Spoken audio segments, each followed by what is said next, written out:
Hi, I'm Matt Theriault, epicrealestate.com. And in this video, you're going to learn how to creatively finance your real estate deals using the seller carryback. Sometimes referred to as seller financing or owner financing. They're all the same thing. And I'm going to show you 3 specific ways in which you can use this creative financing strategy so that you'll have fewer money challenges building your real estate portfolio. I've got a lot to cover, so I'm going to go fast. But at the end, if you'd like some more help, I'll show you how to get it. So seller carryback is when the seller of a property finances a portion of the purchase price of their property for the buyer. The loan is most typically referred to as a seller carryback note or a seller carryback mortgage. The seller agrees to carry back a portion of the purchase price, and the buyer promises to pay that amount back over time. Instead of going to a bank for a loan, the seller steps in and takes the place of the bank. The only difference is that you, as the buyer, will be making payments to the seller instead of the bank. Other than that, the real estate transaction is exactly the same as your normal standard transaction. And if you're not following along, look at it this way. A seller carryback mortgage is nothing more than an IOU from the buyer to the seller. That's it. You don't need a special document or a special purchase agreement.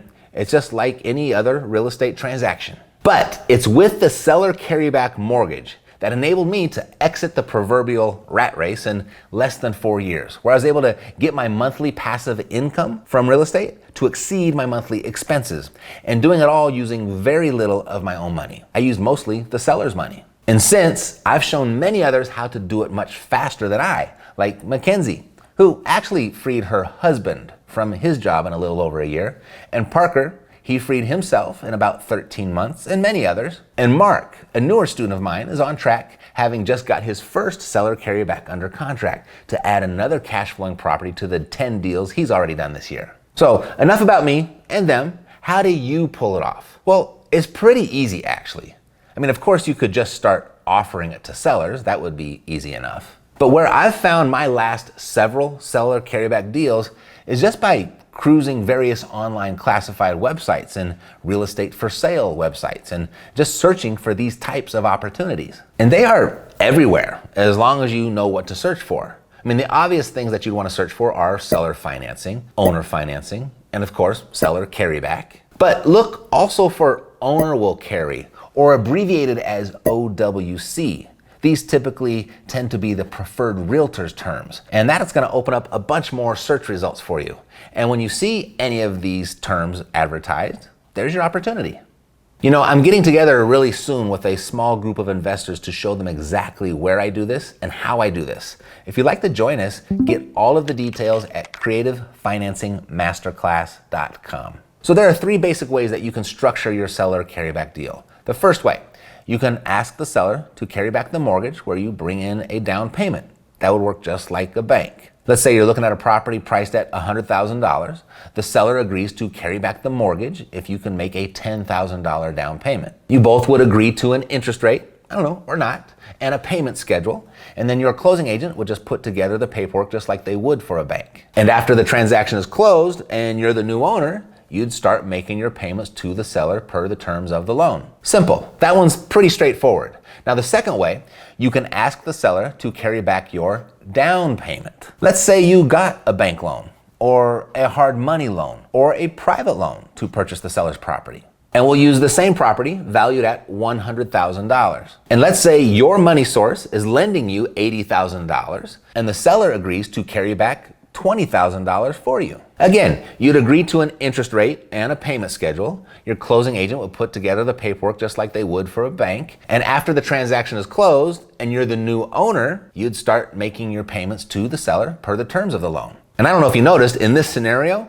you just purchased this property with no money down. If you want to get more creative with it, ask the seller to do both. Carry back the first mortgage, the primary loan, and the down payment, of which would be called a second mortgage. Why would the seller do 2 different loans instead of just one? Or why would you want to do 2 yourself? Well, the answer to that question is you can purchase with no money out of your pocket this way, because the seller stands to make more money this way, because each mortgage can contain, and typically will, different terms. Meaning you might pay the first with more traditional terms, like 6% interest and amortized over 30 years. And the second might look like 10% interest amortized over 5 years, or 3 years, or 1 year. Whatever it takes to get the deal done with no money down from you. And if the seller doesn't need the cash right away, they're going to make more money on the sale this way. That's the benefit to both parties. No money down for you, more money for the seller. Now, the third way to implement the seller carryback is a bridge loan, where the seller helps you with financing for a shorter period of time, like, maybe 3 weeks, maybe 3 years, to bridge the gap between closing and when you're able to secure more permanent financing. This allows you and the seller to close the deal, giving the seller some monthly payments for a while, and you can start using the property for whatever you are going to use it for. Now, I have frequently used a bridge loan like this for the seller to finance my rehab work. For example, if this property is worth $100,000 and it needs $10,000 in repairs, and I only have $60,000 of my own money to work with. So my seller is motivated, and I negotiate a purchase price of $60,000, but I still need the money for the repairs. So I ask the seller for a short-term bridge loan of $10,000 so I can make the repairs. I pay $50,000 of my money at closing, and then the seller carries back a $10,000 bridge loan so I can then use the $10,000 that I have left over to fix the place up. And then in 3 months, I resell the property for market value of $100,000. Now the seller's $10,000 loan gets paid off and the $40,000 profit is mine. One of the more underrated aspects of the seller carryback is understanding the flexibility with the terms that you have. Understanding that every factor of a seller carryback mortgage is 100% negotiable and is only limited by your own creativity. Stuff a bank wouldn't even think of doing, like a deferred payment or a tiered interest rate or a moratorium on payments.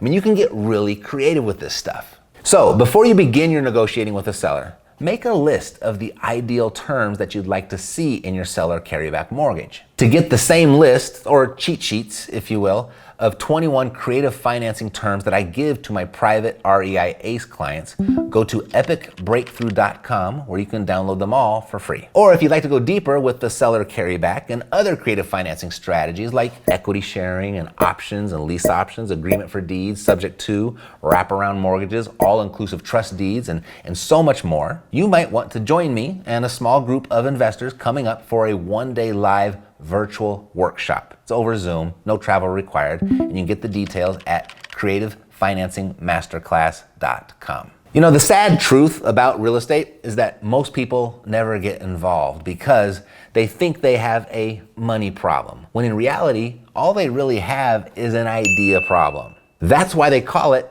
creative real estate investing. It means using ideas in place of money. You don't need a lot of money to invest in real estate. You just need a lot of ideas. And you'll walk away from this private workshop with a ton of new ideas, so you can buy more property using more of your mind and less of your money.